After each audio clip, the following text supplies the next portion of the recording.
A história começa com um garoto chamado Quan. Há pouco tempo, ele era campeão nacional de Taekwondo, mas ultimamente passava o tempo sentado em um cibercafé. Ele não tinha um emprego, mas era muito bom em videogames. Em um jogo online, seu personagem se chamava Captain e ele fazia parte de uma equipe com alguns amigos. Seu grupo se chamava Resurrection. No jogo, Captain ajudava seus colegas de equipe, sem se preocupar com sua própria vida. Um dia, depois de jogar em um cibercafé, Quan viu um smartphone abandonado nas proximidades. Alguém estava ligando para ele. Ele pegou o telefone e a voz de uma garota estava do outro lado. Ela disse que havia esquecido o telefone na lanchonete e queria que Quan o levasse para casa. No início, Quan não estava exatamente entusiasmado com a ideia de deixar o jogo. Mas quando a garota lhe ofereceu $300 pelo favor, Quan aceitou imediatamente e foi para a casa dela. Quando Quan chegou à casa dela, viu que a porta já estava aberta e que a garota estava tomando banho no banheiro. A garota lhe disse para deixar o telefone em uma mesa e pegar o dinheiro que ele havia deixado lá. Quan fez o que lhe foi pedido, mas antes de sair, deu um conselho à moça. Ele não deveria ter deixado a porta da frente aberta daquele jeito.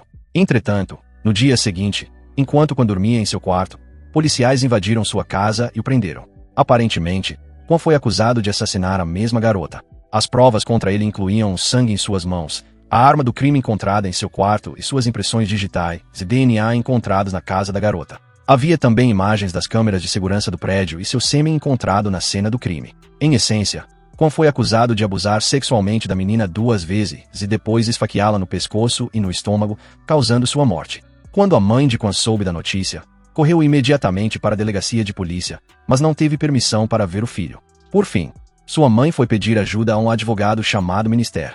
Mas até mesmo o advogado pensou inicialmente que Quan era o assassino porque todas as provas eram contra ele. Alguns dias depois, o caso foi ouvido no tribunal e todas as provas contra Quan foram apresentadas. A intensa atenção da mídia nacional aumentou a pressão.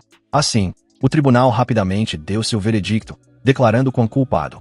Ele foi condenado à prisão perpétua e enviado para uma prisão de segurança máxima sem a possibilidade de liberdade condicional. O juiz declarou que o estado mental de Quan havia se deteriorado devido ao fato de ele passar o dia todo jogando e não ter um emprego, razão pela qual cometeu esse crime horrível.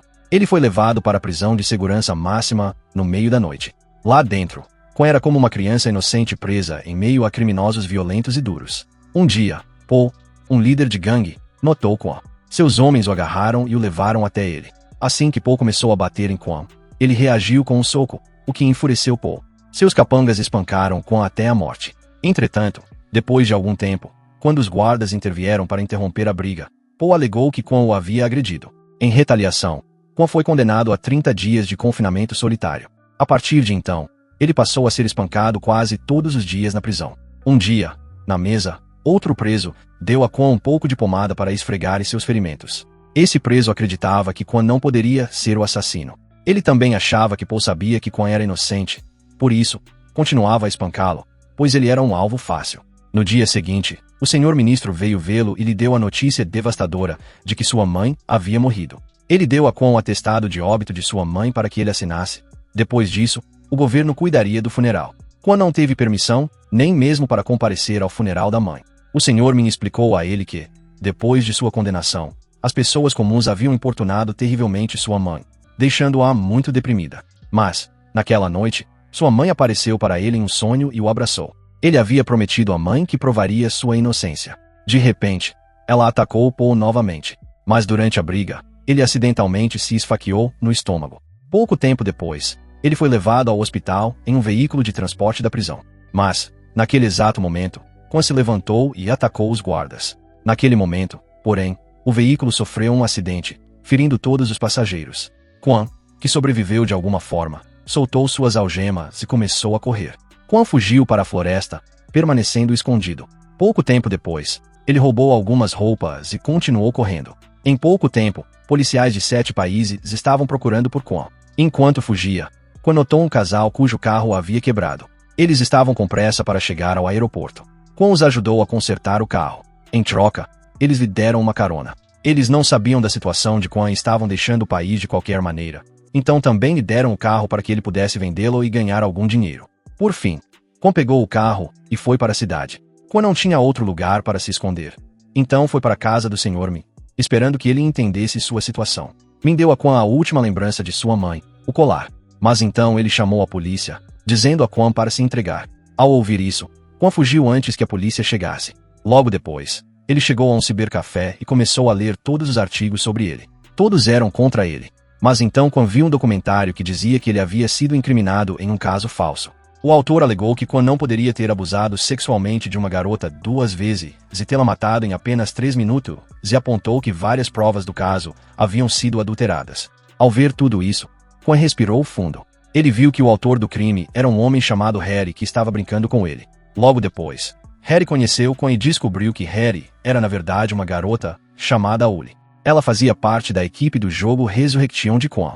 Mais tarde, Yuli o chamou para um encontro em um restaurante e depois o levou para um esconderijo secreto fora da cidade, onde ela vivia sozinha, escondida do mundo. Ela era incrivelmente habilidosa com computadores e passava o dia todo trabalhando neles. Ela preparava uma comida deliciosa para Kwon, o que o deixava incrivelmente feliz, pois ele estava cansado de comer a comida estragada da prisão.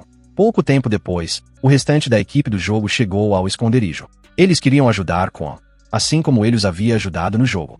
Uli havia estudado o caso, encontrado todas as inconsistências nas evidências, e agora queria provar a inocência de Kwon com a ajuda de toda a equipe. A equipe então investigou todos os casos recentes de alto perfil. Eles identificaram um caminhão específico nas imagens das câmeras de segurança de todas as cenas de crime. Pesquisaram as informações sobre o caminhão e descobriram que ele estava registrado em nome de um ferro velho. Kwon, então, dirigiu secretamente até o lixão e viu 2 homens carregando uma caixa grande em um veículo. Kwon o seguiu até um prédio, a casa de um famoso ator de televisão chamado No Junho Yang. Naquele momento, Kwon viu que a caixa não continha o cadáver de No Junho Yang. Eles o haviam trazido do lixão. Kwon se escondeu em um canto e viu alguns agentes especiais chegando e começando a plantar provas do assassinato, como impressões digitais e cabelos. Foi então que foi revelado que o advogado de Kwon, o Sr. Mi, era o mentor de toda a operação. O verdadeiro assassino de No Junho Yang era, na verdade, a filha de um rico empresário chamado Shu. Para salvar sua filha da cadeia, Shu instruiu alguns homens a criar provas falsas e incriminar outra pessoa. Mais tarde, descobrimos que o Sr. Min tinha uma sala secreta em seu prédio que só podia ser aberta com reconhecimento facial. Lá, usando um supercomputador com inteligência avançada, ele encontrou uma garota que poderia ser incriminada pelo crime da filha de Shu. Essa garota se chamava Sol. Não tinha nada a ver com o Jun Yang e vivia sua vida tranquilamente, completamente inconsciente do que estava prestes a acontecer com ela. Na verdade, Min já havia enviado sua equipe à casa de Sol para nocauteá-la e colher amostras de seu cabelo, sangue e saliva para que pudessem usá-la como prova falsa no caso do assassinato de No Jun Yang. Em seguida, eles ligaram para Sol e disseram para ela ir à casa de No Jun Yang. Kwon também havia grampeado o telefone de Sol e estava ouvindo tudo. Era a mesma voz que havia chamado Kwon na cena do crime no dia em que ele foi incriminado. De qualquer forma, Kwon foi ao encontro da garota cuja voz ele havia ouvido no telefone. Kwon tentou sequestrá-la, mas no último momento ela fugiu em uma motocicleta com outra pessoa. Kwon começou a persegui-la, mas seu carro quebrou no caminho. Então, de repente, Paul e seus homens o pegaram. De alguma forma, Paul também havia conseguido sair da prisão. E agora ele levou Kwon para um lugar isolado e começou a torturá-lo. Mas, ao mesmo tempo, Yuli alertou a equipe da SWAT que Kwon estava lá. E a equipe da SWAT chegou rapidamente para capturar Paul. A equipe da SWAT resgatou Kwon das garras de Paul, e Kwon aproveitou a situação e fugiu. Naquele momento, Yuli chegou de carro para pegá-lo, e eles partiram.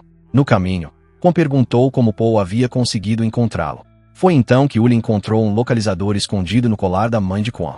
Eles então perceberam que Min ainda estava de olho nele, pois foi ele quem deu o colar a Kwon para que pudesse localizá-lo sempre. Infelizmente, Kwon teve que roubar e jogar fora a última lembrança de sua mãe. Mais tarde, a equipe de Kwon construiu alguns drones e os enviou para examinar o prédio de Min. Eles tinham certeza de que lá haveria um supercomputador de alta tecnologia carregado de dados sobre pessoas de todo o país. Enquanto isso, Kwon removeu todas as provas falsas da casa de No Jun Yang. Quando Min descobriu, ele disse a seus agentes para limparem toda a casa e montarem uma cena do crime em outro lugar. Mas logo Kwon explodiu a van que levava as provas falsas. Depois disso, vemos a filha de Shu escondida em um hospital fingindo ser uma paciente. Amy começou a criar uma cena de crime em um novo local. Durante esse processo, Kwon mencionou o nome de Min, levando a filha de Shu para a mesma cena do crime. Dessa forma, ela foi presa pelo crime. Logo a notícia se espalhou como fogo em todo o país. A missão de Min havia fracassado completamente. Kwon o chamou e lhe disse que agora ele seria exposto diante do mundo inteiro. Mas, surpreendentemente, Me parecia ser algum tipo de psicopata e ficou feliz em saber que alguém tinha coragem de desafiá-lo. Naquele momento, ele olhou para seu escritório e o chão sob seus pés cedeu porque sua secretária havia sido assassinada. Os homens correram imediatamente para sua sala secreta, mas Kwon o agarrou por trás e começou a espancá-lo, sem piedade.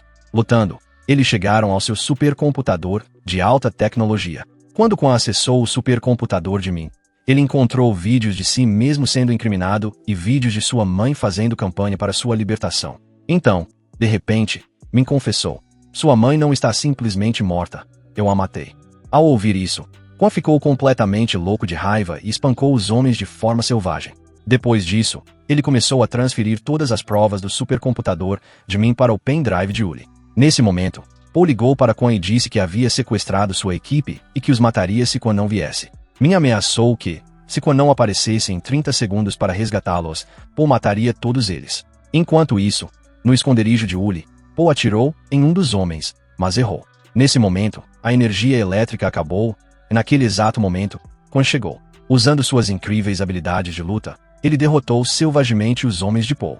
Depois disso, a equipe de Kwon foi em direção a uma estação de televisão. Ao longo do caminho, eles conseguiram escapar dos capangas de Paul, dos agentes especiais de Min e até mesmo da polícia. Então, eles viram que Min havia invadido os canais de TV e rotularam a equipe de Kwon como criminosos perigosos. Mas logo a polícia prendeu todos, exceto Uli. A polícia também cercou o carro de Kwon.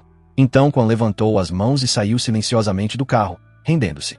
Pessoas de todo o país estavam assistindo a tudo isso na TV, o que deixou os homens muito felizes. Mas logo sua felicidade se transformou em tristeza quando seu centro de comando foi desligado e ele percebeu que o pendrive de Uli ainda estava em seu computador. Todos os dados do computador de Min haviam sido transferidos para Uli. Agora Uli, usando as evidências do computador de Min, invadiu as estações de TV e revelou ao público os atos obscuros de Min e a verdade sobre seus clientes. Ele mostrou como eles haviam criado provas falsas e cenas de crimes para incriminar pessoas inocentes. Em seguida, mostrou o caso de Kwon na TV, fazendo com que todos percebessem como estavam errados em relação a Kwon e a todas as outras pessoas. Agora que Min havia sido desmascarado, ele tentou fugir em seu carro, mas a equipe de Kwon havia removido o volante. Min foi rapidamente preso, mas todos sabiam que a mão de um grande chefe da máfia, que ainda estava escondido das pessoas comuns, estava definitivamente por trás disso. No entanto, Kwon e sua equipe foram horrorosamente absolvidos ou inocentados de todas as acusações. Enquanto isso, Min se encontrou com Paul na prisão, e Paul estava muito irritado com ele, o que deixa claro que o tempo de Min na prisão não será fácil. Se você gostou deste vídeo, deixe um like e inscreva-se no canal.